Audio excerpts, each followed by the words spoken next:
I've been in the storm so long, children. Been in the storm so long.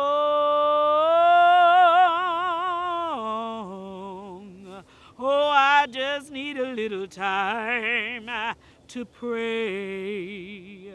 Now, those songs like that, the spirituals, were such a way that I still today can connect with it, but the enslaved connect with it. The African American slaves talked about the power of the music, how it was a way of communicating something over and above what the overseer could understand.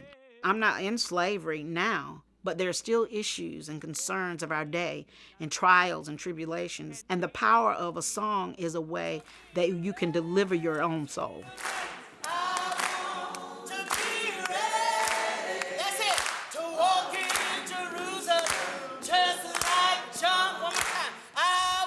I was about 14. I was in the hallway at East Garner Middle School, just acting up. And so Miss Emma K. Bird, she heard me clowning around. She was like, Mary Dobbin, Mary Elizabeth Dobbin, you need to be in chorus. She heard something in my voice, and she really took me on. She started putting me in competitions, and I started winning. There was something kind of being birthed in me. I always tell my boys this want to in me to want to sing. There will be singing over me. We come from just a family of singers. My dad's a great singer. For him, it was quartet music. The music that I love today and that I had the opportunity to perform today was poured into me through my grandmother. I came to this marriage or coupling the music with the historical context because of the stories that I heard my grandparents talk about, family members. I began to understand that music was associated with every era of our life. This place is very special to me. My grandparents lived here. Every summer I came here and I spent time in this house with my grandmother, whether she was in the kitchen cooking or telling me stories about our legacy. The Dobbin family actually were owned by the Dobbin family, enslaved down in the Fayetteville area. As they were sold, they kept the last name Dobbin. A lot of my family members became entrepreneurs and on their own businesses, but it was important that she kept us together and that we understood the respectability that was attached to our name. When her heart was heavy, there were times that she would just be constantly doing whatever she needed to do, but just moaning. She would always say, well, honey, when you moan, the devil don't know what you're talking about. So that was her little thing. Those songs gave her the tenacity when she was, called names, when she was treated disrespectfully. It was like she was really telling me, don't allow what people say to you to be a blocking of you going further, but use it as a stepping stone.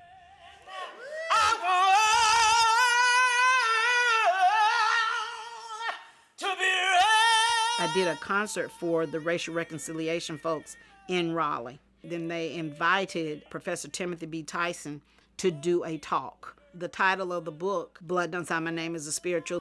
All throughout the book, there were songs that were familiar with me. I can weave this together and tell this story, but I can do it through music. I was actually coming down off the stage.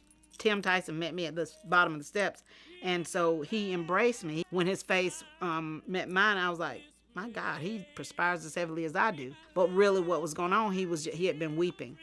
This may be my last time, it may be my last time.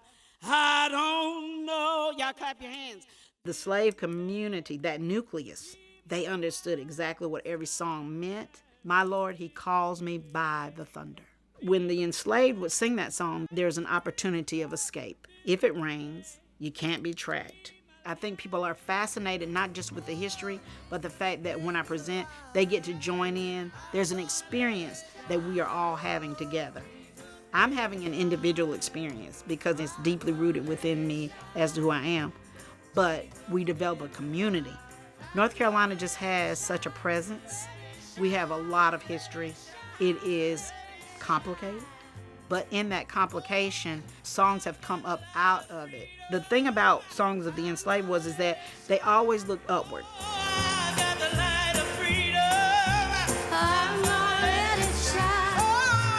It came up out of the burden. It comes up out of sorrow, joy, and happiness. It comes up out of family. And I think that's what makes people feel it. You're not just singing something as an empty shell, but you literally have lived it, and then you're able to share it. That, again, makes a community.